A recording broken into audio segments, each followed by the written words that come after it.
everyone. It's Meredith Nagel here again today, and we're going to talk about the financing contingency that is in your real estate contracts, and more specifically, the circumstances under which a buyer can get their money back if the financing falls through.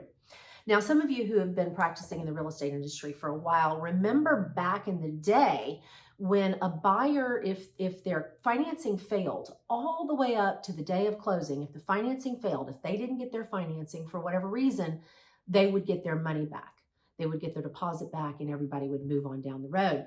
So what happened is, unfortunately, many sellers would be put in a position where they would have no idea whether their deal was solid until they got to the closing table.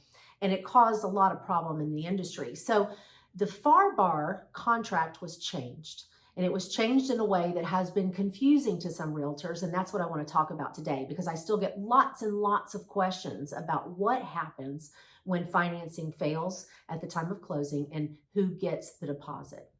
So if you take a look at the loan approval section, the financing section of your contract, you're going to see that the buyer has 30 days to obtain what the contract calls loan approval.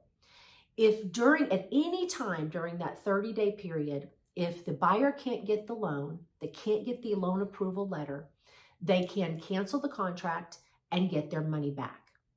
However, if they don't cancel the contract, and even if they don't get a loan approval letter, if they continue on and don't cancel, it is as if they did get the loan approval letter. And the reason that matters is because now they're extremely limited in the circumstances in which they can get the money back. So what we frequently see happen is that a borrower will make application. Maybe they won't get loan approval within 30 days, but they're feeling confident enough that they want to take a chance on the transaction. So they move forward, and then the appraisal comes in. And an appraisal is one of the few reasons that a contract can be canceled after that 30-day period and the buyer get their money back. Once the loan approval period expires, and I'm going to say it again, once the loan approval period expires, regardless whether the buyer submits proof of loan approval, once that period expires, then the buyer's deposit is at risk, except for the very few circumstances that are laid out in your contract.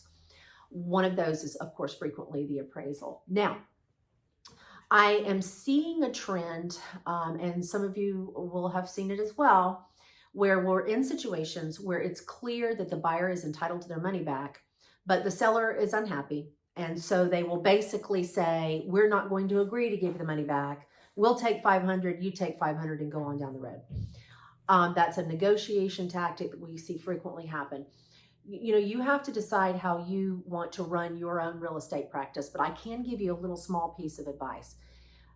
What goes around comes around.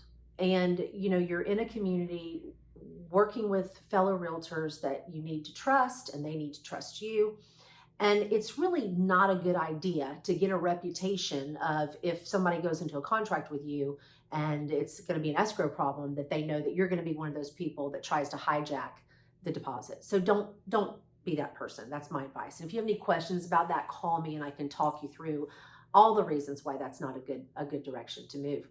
There's another little wrinkle that you need to be aware of. Remember, we said earlier that the appraisal is one of the few circumstances in which you can get your money back if you're the buyer and your contract and your financing fails at the last minute.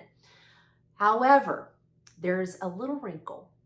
If the type of financing that the buyer was trying to get and that the buyer identified in the contract, if they were moving in that direction, so let's say, for example, they said in their contract that they were going to seek a 30-year mortgage at 5%, and they start moving in that direction, but they change midstream. They decide they're going to go FHA, for example, or some other kind of loan product. So they're moving forward, and then at the very last minute, the financing fails because of an appraisal. Now, most of you would say, okay, great. I know that's one of the reasons. You just told me, Nagel, that's one of the reasons that the buyer can get their money back. Well, not if they're trying to obtain a different loan than the loan that they identified in the contract. A lot of people don't realize how important that loan identification is. Once you have told the seller that you are seeking a certain type of loan, and then if you decide to get a different type of loan, and then your financing falls apart because of appraisal, in that circumstance, because you're using a different financing vehicle than what you identified in the contract, the buyer doesn't get their money back.